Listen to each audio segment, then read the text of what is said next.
I would like to give and share the results of the recent church law issues. And currently, the church is in conflict with the breakaway side in the midst of many legal disputes. And there were 4 legal results that came out last week, and all were matters that we can be thankful for. So I would like to briefly mention them. And first, this Lee Seung-yeon's supplementary police investigation was completed and transferred to the prosecution. Last week, on January 23rd, the news was given that the police investigation into the embezzlement of 14 billion won in Daehan Theological Seminary acquisition funds have been completed, and the investigation materials have been transferred back to the prosecution. For more details, Elder An Jong-young will speak in detail with the announcements from the Legislation and Personnel Committee after this announcement.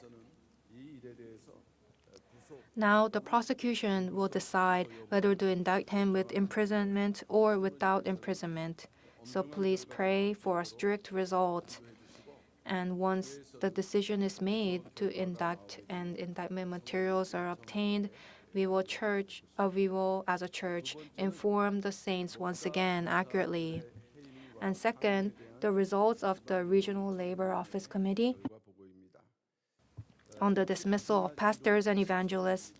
Also, on the same day, January 23rd, there was a hearing on an application for relief from unfair dismissal or unfair suspension filed by 15 pastors and 2 evangelists from the breakaway side to the local labor office.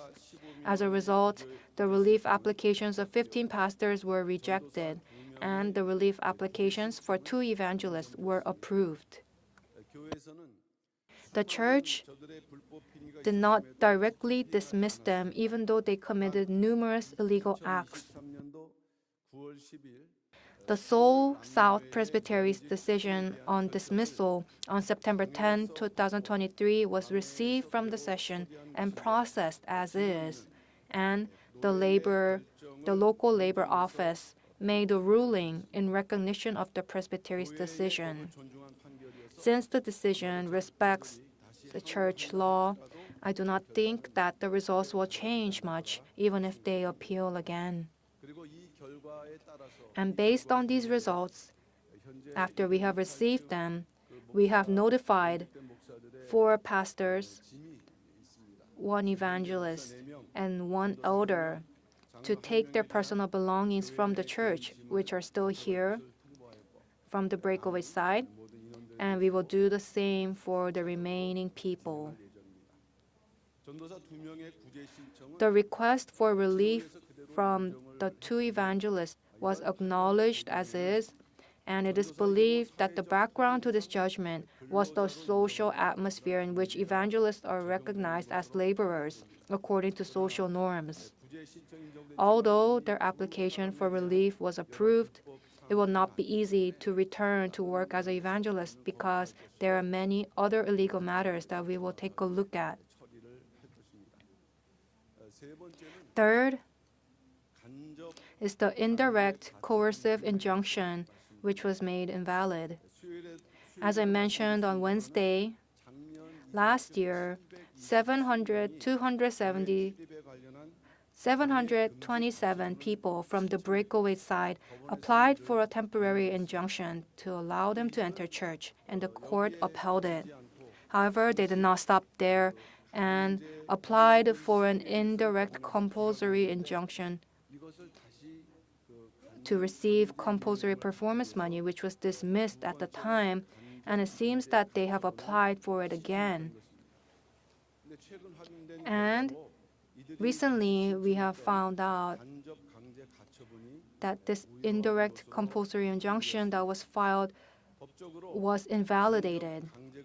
Legally, an application for indirect coercion money must be filed within 14 days after it has come to us, after the first provisional injunction result is delivered. But it seems that the lawyer for the breakaway side was unaware of this regulation and missed the deadline. And we believe that it is Father's grace that blinded the eyes of the lawyers on the breakaway side. Currently, entry into church is possible by writing a pledge even if you are on the breakaway side, so there is no situation in which access to the church is completely blocked. They say they have applied for indirect compulsory injunction again, but I believe that God will protect us in unexpected ways.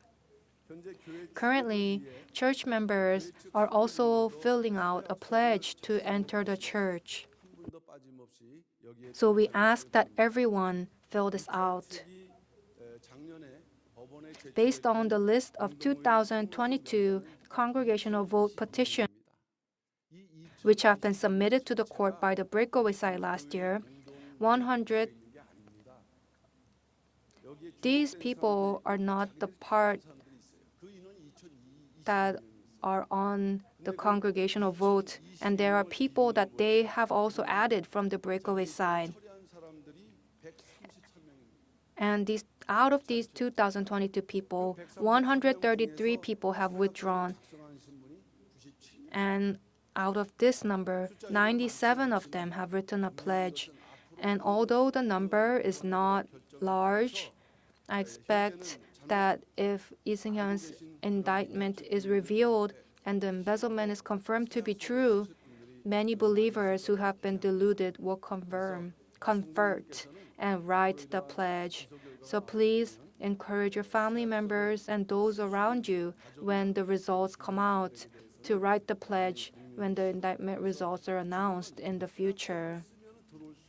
Right now, it's a situation where if you write the pledge, you can just come inside, and later on, this will not work and this will not be the case. So in this important time, please turn back and encourage your family members and those around you.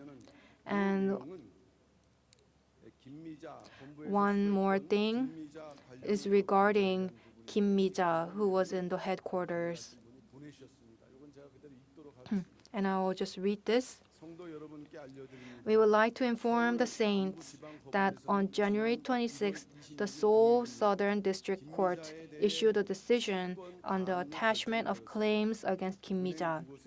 The court has imposed a seizure on all deposits in two banks as well as on private loans to Kim Mi-ja from individuals identified as Oh and Kang, and the decision aims to prevent any payments and is related to a claimed amount of 350 million won. If Kim Mi-ja provides a bond for this amount, she can apply for a stay or cancellation of the execution. As you may know, Kim Mi-ja has unreasonably refused the office's instruction to vacate the headquarters residence. She illegally occupied the headquarters residence and was caught in the process of evacuating on August 2, 2023, during which she attempted to export a significant amount of cash and precious metals. This situation has been shocking to the congregation, especially considering Kim Mi-ja's unfounded, malicious allegations against the family of the founding pastor during illegal gatherings associated with the breakaway side. The founding pastor's family has conveyed their intention to the church to contribute all the money and precious metals discovered or to be discovered in connection with Kim Mi-ja to the church. Accordingly, the church, acting on delegated authority from the family, is currently pursuing civil and criminal measures against Kim Mi-ja, with this recent attachment being part of that process. It should be noted that the court deemed the attachment application as having justifiable reasons for proceeding. The church is also handling legal matters related to criminal actions by appointing legal representatives. It is important to mention that Kim Mi-ja's legal attempts against the church's eviction measures were rejected by local and central labor committees. We ask for your prayers that all legal and civil actions proceed smoothly so that the honor of our founding pastor can be restored. The church assures that it will do its best for this cause. And these are the things that happened during this week, up to this week. And after the last third worship service, I made an announcement that there would be a joint meeting. And it was held with the purpose of resolving current church issues. And the main topic was conducting the head pastor election. And since then, there have been discussions in the Legislation and Personnel Committee, and yesterday there was a notice to hold a provisional session. Saints may think that this is a sudden event, but Elder An Jong-young, a member of the Judiciary Committee, will explain and announce this issue. Let's give him a round of applause as he comes out.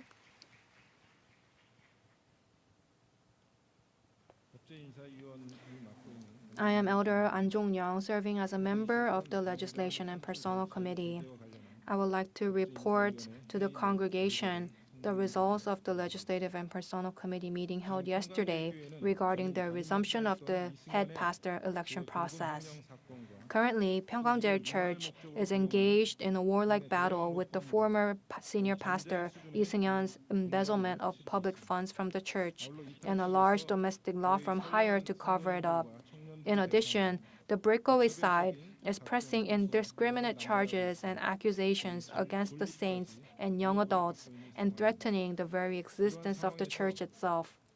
In a situation like this, the best way to establish order and authority within the church and defend it against legal attacks by the breakaway side is to elect an official head pastor as soon as possible and solidify the leadership within the church.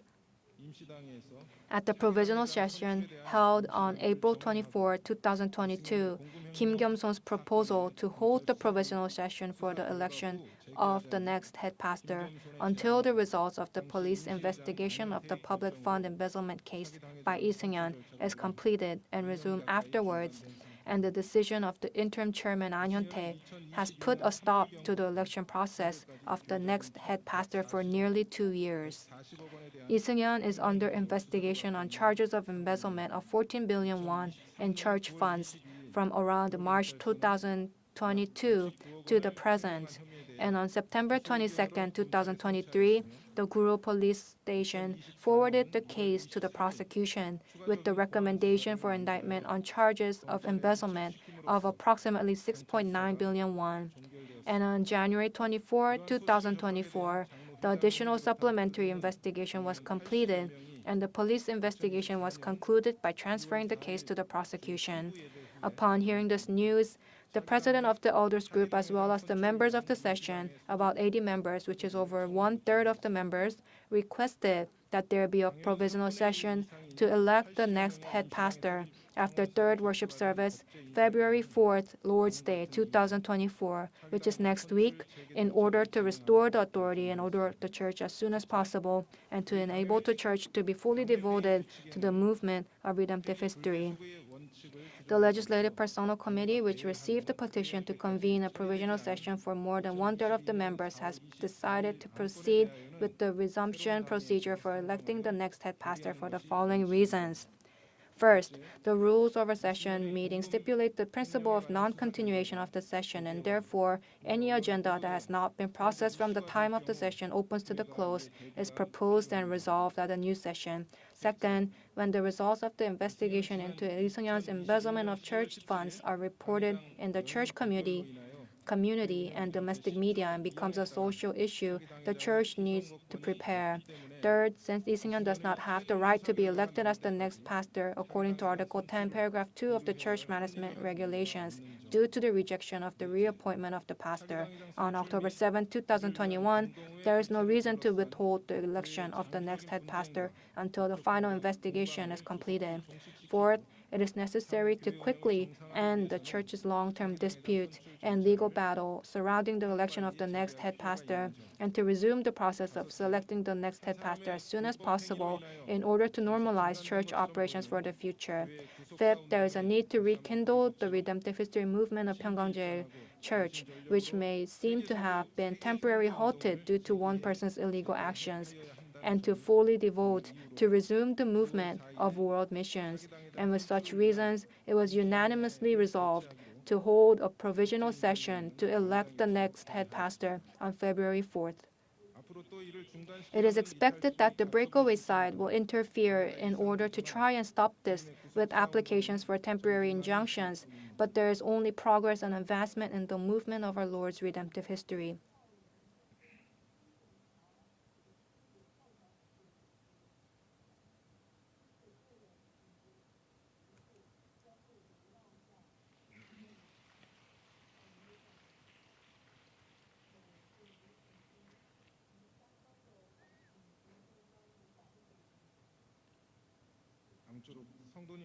We ask our saints to face the situation that the church is currently experiencing and pray for the provisional session that will take place next week. Thank you.